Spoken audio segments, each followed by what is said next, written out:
be an experiment that we don't do, but just one good snap is all that you need when I say ah.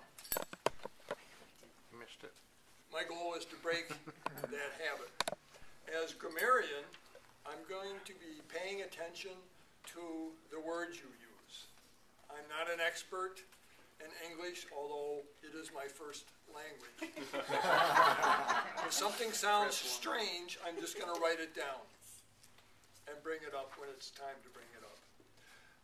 The word of the day is patriot. The definition is one who loves his country or her country and supports its authority and interests. That's it. Thank you very much. Thank you, sir.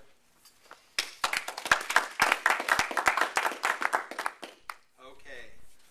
Well, tonight's going to be great. We have 3 speeches lined up that are going to be fabulous. Tonight we will welcome up for the first speech, titled The Key to Life, Victoria McGuire.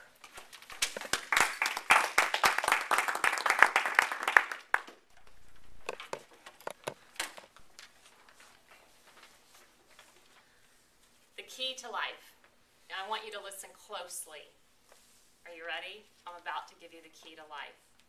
The key to life is running. Running? Now, why running? Because when you're running and you hear this little person in your head and it's saying, oh, I'm so tired. Oh, my lung's going to pop. Oh, I can't do this. Oh, I cannot possibly continue. When you can defeat that person in your head, then you can learn how not to quit when things get hard in life. That is my favorite, absolute favorite quotation by Will Smith. He's one of my favorite actors and singers. I don't know if you've ever heard of him, but when I heard that quotation, he soared right to the very top of my favorite person list because I love to run. I do believe that running really is one of the keys to life, and tonight I want to talk to you about why I think that is so important today. Will Smith goes on to say that reading is also another key to life, and I have to be in complete agreement with that, but I'm not going to spend any time on that this evening. Now, lack of exercise in America and in lots of other countries as well, but particularly here in America, has led to obesity rates that have skyrocketed, as well as health problems like you would not believe. We're all very well, I believe, we're all very well aware of that, I believe. There are about 4 out of 10 adults that are currently obese. 9 million children are obese in America. That is ridiculous. It's out of control. We need to do something about it. And I think running is the key. Right now, all we do is eat, eat, eat, and then we sit, sit, sit. We sit in front of our TVs, we sit in front of the computer, and our kids sit in front of their video games. It makes me sick. I really want to change that. Running, why running? Well, running is one of the best forms of exercise there is. It's very efficient. You run 1 mile, you burn 100 calories. You can't do that with any other form of exercise. Now you might be thinking, a mile, I can't do that. Really, you can. Anyone can. 100 calories, 1 mile. Now if you weigh more than 150 pounds, you're going to burn a little bit more. And if you weigh less, you're going to burn a little bit less. If you weigh less than 150 pounds, though, I don't think you need to burn that many calories anyway, right?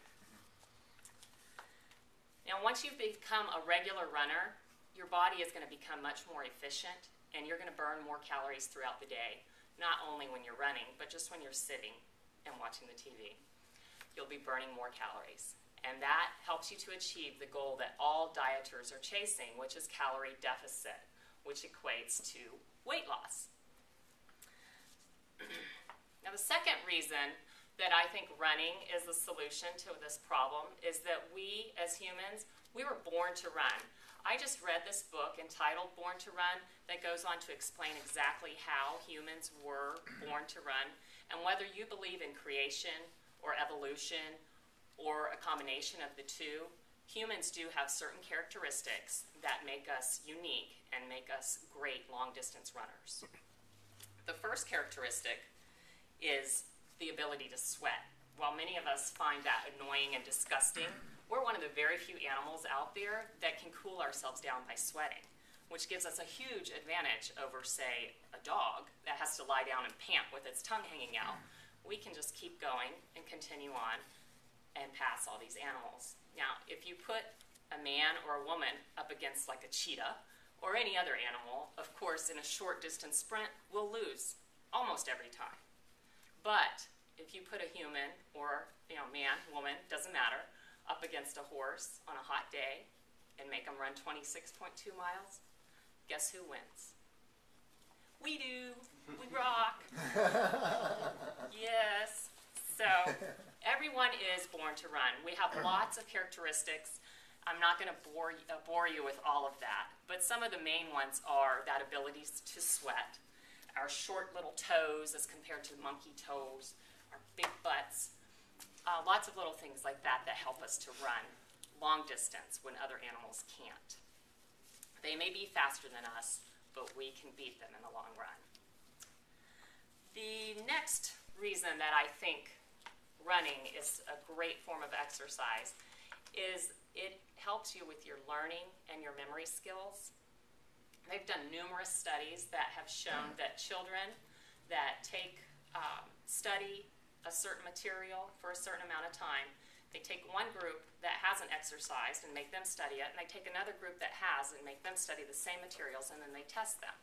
Well, the group that exercised beforehand retains more of the information for a longer time. So it's a proven fact that if you exercise before you study something, you are going to learn it better. Well, I didn't know that, and I've been reaping the benefits of it for years, even though I didn't know that until just recently. I've been running about 15 years now. I've run 10 marathons. When I first started running, I used to run with this. All right. It's a GE cassette player. Can you believe I ran with this thing? And I thought I was so cool. Like, look at me. This thing, now I run with this. Wow, we've come a long way. And this holds videos, pictures, you name it. Anyway, on this, I taught myself Japanese, running down the streets of Yokohama, listening to a cassette. Yokohama is about an hour south of Tokyo. I still speak Japanese now. When you learn something while you're running, you don't forget it. I've studied audiobooks by Glenn Beck. I've studied languages. I've done Bible studies on tape, which leads me to my last point, and that is spiritual growth. Running also grows you spiritually. Huh? How can that be? Well, I'm not one that prays on a daily basis, or at least I wasn't until I decided that I was going to incorporate prayer into running. So I started running and praying, and I love it. And now I pray almost every day, and I never feel closer to God than when I'm running and praying. God created us. He created us in a special way. He created us so that we could run. And I love to run and to pray to God while I'm running. So I hope what I've shared with you today will encourage you to try running. Just give it a try. Who knows, you might like it. And two, just remember, when that little person in your head, I can't do it, just remember, if you can defeat him, you've got the key to life.